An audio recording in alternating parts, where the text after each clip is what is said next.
Elhamdülillahi Rabbil alemin ve sallallahu ala seyyidina Muhammed ve alihi tahirin. Allahümme salli ala Muhammed ve ali Muhammed. Allahu Teala fi kitabihil kerim. Euzu billahi mineşşeytanirracim. Ve ya kavmi istagfiru rabbakum. Sümme tubu ileyhi yursiles semâ'a aleykum midraren. Ve yazidkum kuvveten ila kuvvetikum ve la tetevellev mucrimin.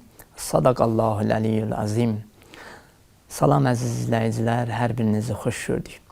Quran-ı Kərimdə Allah Teala Hud surəsi 52-ci ayədə buyurur ki, ey cəmaatım, Rəbbinizdən bağışlanmanızı diləyin. Yəni Peyğəmbərin xitabı bizədir. Allahdan, Rəbbinizdən çoxlu bağışlanma diləyin. Çünki insan nə qədər bağışlansa, bir o qədər Allahın huzurunda paklıq, məqam, rütbə əldə eləyəcək. Yəni bağışlanmağın səbəbi insanın həyatının çəki düzəmə düşməsidir, qaydasına düşməsidir. Ona görə Peyğəmbər israrla bizə tapşırır ki, Rəbbinizdən çox bağışlanma diləyin. Və ardıca buyurur ki, sonra ona tövbə edin ki, göydən sizə bollu yağış göndərsin. Yəni yağış rəhmətdir, bərəkətdir.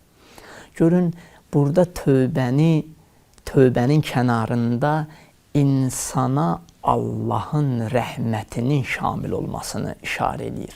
Ki, siz nə qədər tövbə çox etsəz, bir o qədər Allahın rəhməti, məğfirəti, bərəkəti sizinlə birgə olacaq. Allahın rəhmətinə şamil olacaqsınız. Ki, Allah öz rəhmətini yağdıracaq sizin üzərinizə.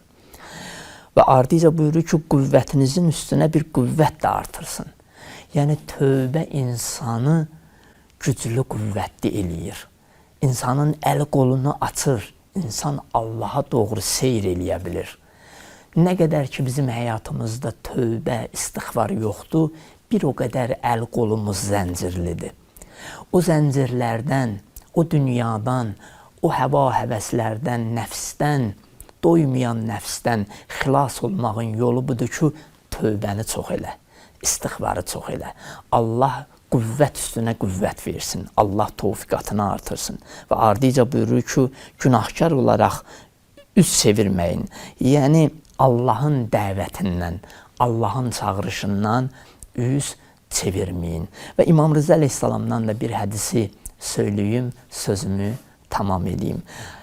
İmam Rıza Aleyhisselam, mehriban imam buyurur ki, Allahın rəhməti o insana şamil olur ki, istiğfar etsin.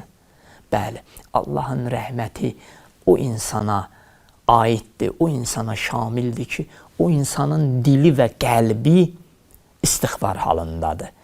Dilin əgər istiğfar eləyirsə, qəlbin də yerinə yetirdiyin günahlardan peşmandırsa, sınıq qəlblə Allahın huzurundasansa və biraz da zirənglik eləyə bilsən, o sınıq qəlbin yanında göz yaşı axıtsan, Allahın rəhmətinə şamil olan insansan. Buyurur ki, cəmaat, nə üçün istiğfar etmirsiniz? İmam Rıza Aleyhisselam bizə sual eləyir. Cəmaat, nə üçün istiğfar etmirsiniz ki, Allahın rəhməti sizə şamil olsun?